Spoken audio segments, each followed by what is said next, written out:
देखिए खटाखट हो जाना, फटाफट गिरना शुरू हो जाएगा।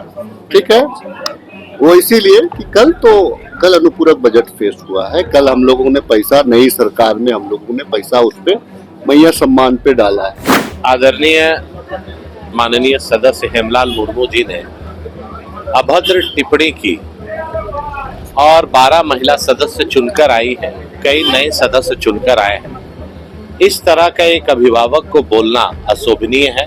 सदन के अंदर बहुत ही आपत्तिजनक और असंसदीय शब्द का प्रयोग किया है और निंदनीय है। तो सबसे पहले तो अपने पूंजीपति दोस्तों कि जो इतने करोड़ों की जो लोन है उसको जो माफ कर दिया गया, उसके बारे में वो सोचते कितना 1000 करोड़ माफ कर दिया गया ऐसे लोगों का जो बहुत बड़े इंडस्ट्रियलिस्ट हैं, उस पैसे को बचा लिया जा सकता था। नाबालिग लड़कियों को नौकरी देने के नाम पर बाहर ले जाते थे, प्लेसमेंट एजेंसियां खुल गई थी, कितने ट्रैफिकर्स ले जाते थे। पन्ना लाल ने कितनी 1000 लड़कियों का तस्करी की है, लड़कियों की, ये आप देख लीजिए, वो जेल में भी थे। तो ऐसे में यहाँ की लड़कियों को मैया सम्मान योजना देकर माननीय हेमंत सोरेन जी ने और इंडिया गठबंधन ने जो काम किया है, उनको सपोर्ट देने का कि वो अपने राज्य में रहकर सम्मानजनक रोजगार से जुड़े। आप देख रहे हैं केवल सच। विधानसभा सत्र का आज जो है अंतिम दिन है। यह विधानसभा सत्र जो है 9 दिसंबर से शुरू हुई है और आज जो है 12 दिसंबर तक चल रही है। इससे पहले कार्य दिवस के पहले दिन जो है नवनिर्वाचित विधायक जो चुन कर आए हैं 81 विधायक, उन्हें जो है प्रोटेन स्पीकर स्टीफन मरांडी के द्वारा पद एवं गोपनीयता की शपथ दिलाई गई। और दूसरे दिन जो है रविंद्रनाथ महतो जी को जो है उन्हें विधानसभा का अध्यक्ष सर्वसम्मति के साथ में चुना गया। कल जो 11 दिसंबर था, उस दिन जो है कल तीसरे दिन 11,697.45 करोड़ रुपए का अनुपूरक बजट पेश किया गया और साथ ही मैया सम्मान योजना के लिए 6,390.55 करोड़ आवंटित किए गए। आज जो है अंतिम दिन, सदन के अंदर क्या कुछ मुद्दे को लेकर के पक्ष विपक्ष अपनी बातों को रख रहे हैं, इनके बारे में मैं जानकारी लेने की कोशिश करती हूँ। देखना होगा क्या कारण से उसको रोका है, सारा चीज देखने के बाद ही आप लोग को बताएंगे। युवाओं पर जो लाठी चार्ज हो रहा है, दादा किस रूप में देख रहे हैं आप?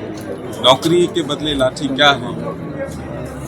देखिए, इस शुरुआत से ही तो उसी तरह चल रहा है, नया सरकार गठन के साथ ही वैसे चल रहा है, जो कि ऐसा नहीं होना चाहिए। युवा लोग का बात को भी सुनना चाहिए। ठीक है, काफी समय है, लाठी चार्ज से तो समाधान नहीं होगा ना। सरकार को उसमें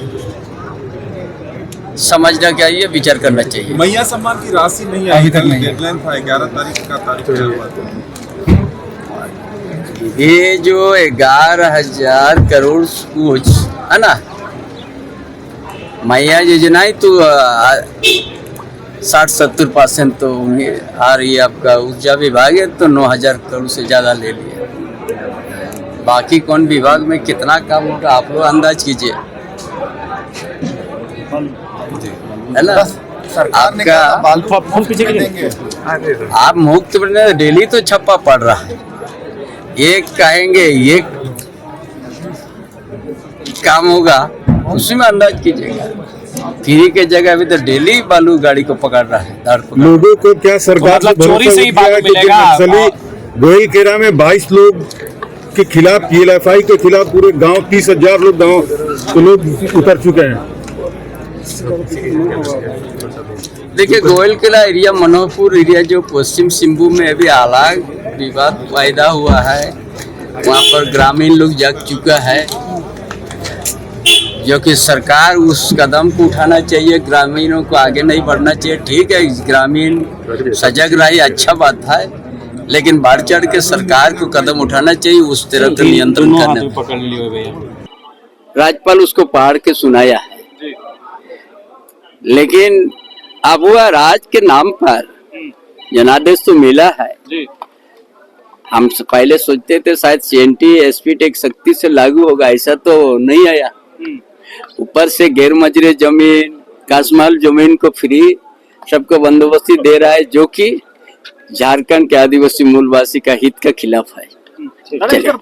का जो आरक्षण निजी कंपनियों में आप लोगों ने दिया था, उस पर रोक लगा दी गई है। राज्य सरकार ने झारखंड वासियों के हितों की रक्षा करने के लिए ऐसा कानून बनाया था, लेकिन कोर्ट के द्वारा रोक लगाया गया। तो मुझे लगता है जो भी इसका लीगल एस्पेक्ट है वो सरकार देख लेगी, उसके बाद आगे इस पर कार्रवाई करेगी। मैडम आज अभी तो शुरुआत है, आखिरी दिन का।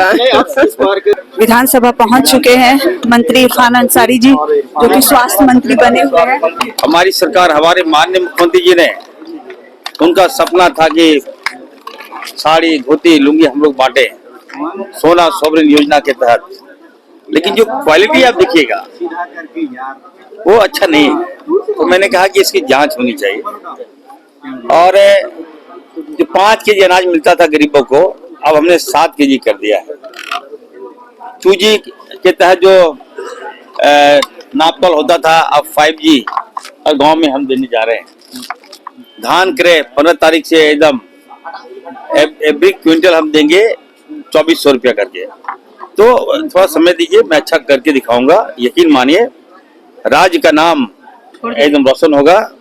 और खास करके कल जो भाषण हुआ हमारे महामहिम राज्यपाल महोदय का, उसमें तो हमारे पत्रकार भाइयों लोग के लिए भी है, हमारी सरकार ला रही है। आप लोग की बेहतर के लिए हम लोग काम करेंगे, लेकिन आप सबसे भी आग्रह होगा कि जिस तरह से विपक्ष ने ये कहा, विपक्ष ने भाजपा ने वो कहा, ऐसा मत बोलिए कि सत्ता पक्ष ने क्या कहा। सत्ता पक्ष ने क्या काम किया, इरफान अंसारी क्या काम कर रहे हैं, ये भाजपा से पूछिए, उसके बाद हमसे बोलिएगा। सदन के अंदर बहुत ही आपत्तिजनक और असंसदीय शब्द का प्रयोग किया है और निंदनीय है, और उन्हें इसके लिए माफी मांगनी चाहिए। भाई आप सदन के सदस्य हैं, ये तो वही हो गया कि भाई कभी कभी देखते होंगे झगड़ालू लोग किस प्रकार के शब्दों का प्रयोग करते हैं, तो उसमें आप में अंतर क्या रह जाएगा। आपको जनता ने चुनकर भेजा है, माननीय सदस्य हैं, आप मंत्री भी रह चुके हैं, सांसद भी रह चुके हैं, कई बार के विधायक हैं, और इस तरह के भाषा का प्रयोग कर रहे हैं। इससे निश्चित रूप से पता चलता है कि आपका संस्कार क्या है और किस पार्टी में है, उसका उस पार्टी का संस्कार क्या है। तो आसन के बारे में बोलना अभी उचित नहीं है, क्योंकि अभी गम में है। तो जब वो गम में है तो उसके कारण मैं भी गम में हूँ। तो मैं ही कहूँगा कि भाई आसन के प्रति सम्मान प्रदर्शित करते हुए कुछ नहीं बोलूँगा, लेकिन माननीय सदस्य को इसके लिए माफी मांगनी। जो बड़ी पार्टियां हैं एक दो, अगर सिर्फ उन पर भरोसा करके चुनाव लड़ा जाएगा, और वन नेशन वन इलेक्शन होने से ये होगा कि लोग जैसे आज अभी क्या करते हैं, MP इलेक्शन होता है तो उस समय वो केंद्र को ध्यान में रखकर वोट करते हैं। फिर जब यहाँ विधानसभा चुनाव कहीं होता है तो स्थानीय मुद्दों को लेकर वो अपने प्रतिनिधि को चुनते हैं जो उनके ज्यादा करीब हो, और ऐसे में लोग दिग्भ्रमित हो जाएंगे। जब वोट देने जाते हैं तो दोनों को एक साथ देना है, तो कई बार वो एक ही सिंबल पे वोट करके चले आते हैं। तो इससे स्थानीय पार्टियां खत्म जैसी हो सकती हैं, ये खतरा है, और इससे जनता को नुकसान ये होगा। अभी आपने देखा कि झारखंड के चुनाव में बाहर से कुछ पंछी उड़कर आए और वो मंडराते रहे यहाँ पर, और यहाँ पर कुछ एक दो मुद्दा लड़ाने भिड़ाने का, धर्म को लेकर, जाति को लेकर, नफरत फैलाने के मुद्दों को लेकर वो घूमे फिरे, फिर वो वापस चले गए तमाम पंछी उड़कर, और अब उनका कोई नामो निशान नहीं है, वो मुड़ के भी नहीं देखेंगे 5 साल के पहले। तो इस तरह से होता ये है कि अगर ये होगा वन नेशन वन इलेक्शन, तो ये खतरा है कि जनता के आम मुद्दों से पार्टियां भटक जाएंगी और केंद्र का कोई एक मुद्दा, एक एजेंडा पकड़कर वो चुनाव लड़ेंगे, और जिससे जनता ठगी सी रह जाएगी। मैम, सरकार का तो कहना है कि इससे जो अतिरिक्त बोझ पड़ता है, आर्थिक बोझ पड़ता है, वो कम हो जाएगा, इससे देश को फायदा है। देखिए, देश को अगर फायदा है, ऐसी चिंता सरकार को है, केंद्र सरकार को, तो सबसे पहले तो अपने पूंजीपति दोस्तों कि जो इतने करोड़ों की जो लोन है उसको जो माफ कर दिया गया, उसके बारे में वो सोचते। कितना 1000 करोड़ माफ कर दिया गया ऐसे लोगों का जो बहुत बड़े इंडस्ट्रियलिस्ट हैं, उस पैसे को बचा लिया जा सकता था। अगर इतनी चिंता होती तो सब कुछ प्राइवेट के हाथों नहीं दे दिया जाता। आपको पता होगा कि कितने सारे पोर्ट, कितने सारे एयरपोर्ट और तमाम जो आम जनता की संपत्ति थी उसको किस तरह से प्राइवेट के हाथों में दे दिया जा रहा है। आप हवाई जहाज का किराया ही देख लीजिए ना। कल दिल्ली से रांची आने के लिए सुबह में 25,000 की टिकट मिल रही थी। जब बालासोर में रेल दुर्घटना हुई थी, कितने गरीब अपने प्रियजनों को ढूंढने के लिए हवाई जहाज से जा रहे थे तो 4,000 की टिकट 80,000 तक पहुंच गई थी। तो ये सब क्यों हो रहा है? क्योंकि आप प्राइवेटाइजेशन की तरफ ध्यान दे रहे हैं। अगर आप देश की जनता का हित चाहते हैं तो आप इधर से पैसा बचाइए ना। आप इलेक्शन के माध्यम से क्यों पैसा बचाने की बात कर रहे हैं? इसलिए मुझे लगता है ये जनता को गुमराह करने का एक तरीका है और वो नहीं चाहते कि क्षेत्र के लोगों का विकास हो, रिमोट एरिया के लोगों का विकास हो। आपने देखा कि किस तरह से हमारी सरकार ने, एक रीजनल पार्टी ने झारखंड में इतना काम कर दिया। अभी भाजपा का जो कार्यकाल था 2000 साल में झारखंड बना था और लगातार 17-18 साल तक लगभग भाजपा को यहाँ सरकार चलाने का मौका मिला। लड़कियों की तस्करी चरम सीमा पर पहुंच गई थी। पूरे देश में हमारा झारखंड बदनाम था। नाबालिग लड़कियों को नौकरी देने के नाम पर बाहर ले जाते थे, प्लेसमेंट एजेंसियां खुल गई थी, कितने ट्रैफिकर्स ले जाते थे। पन्ना लाल ने कितनी हजार लड़कियों का तस्करी की है, लड़कियों की, ये आप देख लीजिए, वो जेल में भी थे। तो ऐसे में यहाँ की लड़कियों को मैया सम्मान योजना देकर माननीय हेमंत सोरेन जी ने और इंडिया गठबंधन ने जो काम किया है उनको सपोर्ट देने का कि वो अपने राज्य में रहकर सम्मानजनक रोजगार से जुड़े। उनको सावित्रीबाई फुले किशोरी समृद्धि योजना का लाभ दिया जा रहा है ताकि वो पढ़ाई ना छोड़ दे बीच में। सीएम एक्सीलेंस स्कूल खोले जा रहे हैं। आपको पता होगा कि यहाँ के प्रतिभाशाली लड़कियों को, लड़कों को लंदन स्कूल ऑफ इकोनॉमिक्स जैसे प्रतिष्ठित वैश्विक संस्थानों में भेजने का काम हमारी यहाँ की सरकार कर रही है। और तरह तरह से पोटो खेल योजना, फूलो झानो आशीर्वाद योजना, ग्राम गाड़ी योजना, अबुआ आवास योजना, योजनाओं की लंबी फहरिस्त है। अभी आने वाले दिनों में आप देखेंगे कि और कितना ज्यादा काम ये सरकार करेगी। तो मुझे लगता है कि हमारी सरकार यहाँ पर बहुत अच्छा काम कर रही है और पैसे बचाने की बात जहाँ तक है, ये सब सिर्फ दिखावा है। आदरणीय माननीय सदस्य हेमलाल मुर्मू जी ने अभद्र टिप्पणी की और 12 महिला सदस्य चुनकर आई है, कई नए सदस्य चुनकर आए हैं। इस तरह का एक अभिभावक को बोलना अशोभनीय है। सदन की गरिमा तार तार हुई। अगर भूलवश उनसे ऐसा निकल गया तो सदन के अंदर और सदन के बाहर माफी मांग लेनी चाहिए। बड़े हैं और बड़े होकर बड़प्पन दिखाना चाहिए, लेकिन मुझे लगता है कि उनको बोलने के बाद भी उनको शर्म नहीं आ रही थी। ये अशोभनीय बात है। सदन में जैसे लगातार ये कहा जा रहा है कि कमल मतलब मुरझा नहीं गया, हवा में ठीक हो गया। शायद जेएमएम को याद नहीं है कि 18 विधायक चुन के आए थे और 18 से आज सत्ता पे आए।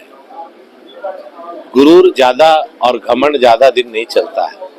इन्होंने जो वादा 2024 के चुनाव में किया है, जनता से जो कमिटमेंट करके आए हैं, वो कमिटमेंट पूरा करें। मैंने उनसे कहा कि कई महिलाओं का फोन आ रहा है, गैस सिलेंडर खाली है, सिलेंडर नहीं भरवा रही है। आप 450 का वादा करके आए कि 450 रुपए में गैस सिलेंडर देंगे। आप किस दिन से जीतिएगा? आप दिसंबर से देंगे, जनवरी से देंगे, आप बताइए। लेकिन उन्होंने सदन को गुमराह करने का काम किया। जब सदन को वो गुमराह कर रहे हैं, कोई विधायक पूछ रहा है उसका जवाब नहीं दे रहे हैं, तो जनता से इनकी क्या अकाउंटेबिलिटी है? पिछले बार भी उन्होंने कहा था 5 लाख हर साल नौकरी देंगे, किसको मिला? परिवहन में कई तरह की शिकायतें हैं। रांची में तो खास करके बातचीत चल रहा है कि ट्रैफिक व्यवस्था खराब है, परिवहन की स्थिति बुरी है, लेकिन चालान लोगों के दम पर कट रहा है। नहीं, ऐसा नहीं है। देखिए, नगर निगम क्षेत्र में नगर निगम का वेंडर जोन और ये सब चीजें बनी हुई है, तो इसलिए उसको भी देख के करना होता है। ऐसे इन जनरली आप कहेंगे तो बाकी सिस्टम ठीक है। हम लोग समीक्षा कर रहे हैं, आने वाला दिन में और बेहतर करेंगे।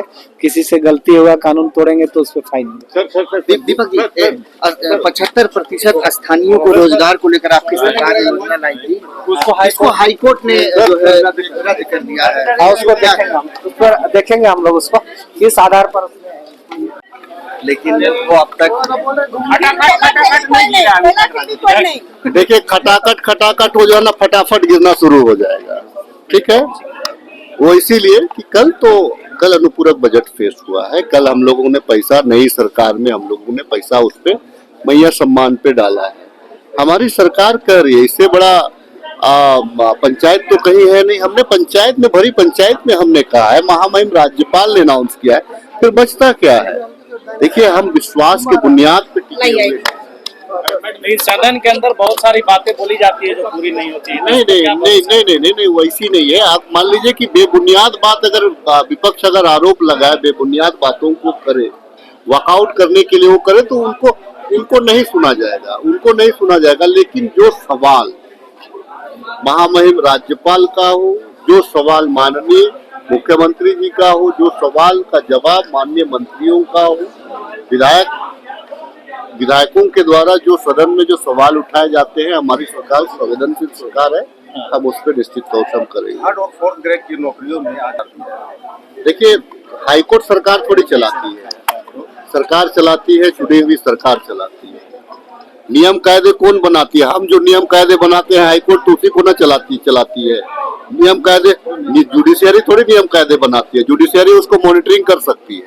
नियम कायदा बनाने का जिम्मेवारी सरकार को है और उसको अनुपालन करने का जिम्मेवारी कार्यपालिका को है। आदिवासियों मूलवासियों को निश्चित तौर से होगा, बिल्कुल निश्चित तौर से होगा। अच्छा सर, कांग्रेस के विधायक अभी भी कह रहे हैं कि पूरी तरह से संतुष्ट नहीं है, नाराज है कि मंत्रिपरिषद में जो जगह नहीं मिली और उनको जगह नहीं मिला तो अब बोर्ड निगम में मिलना चाहिए, इसको लेकर नाराज। देखिए, वो आलाकमान तय करता है। जिनको जिम्मेवारी मिली है, उनको मैं शुभकामना देना चाहता हूँ। लेकिन ये बात भी सत्य है, आप घर कैसे बनता है,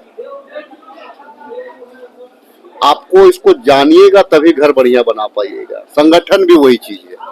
विधानसभा सत्र के चौथे दिन और अंतिम दिन जो है सदन के अंदर क्या कुछ हुआ, उससे लेकर के जो है मंत्री और विधायकों ने क्या कुछ कहा, ये मैंने आप तक पहुंचाने की कोशिश की। इसी के साथ मैं गुड्डी साहू, केवल सच न्यूज, रांची।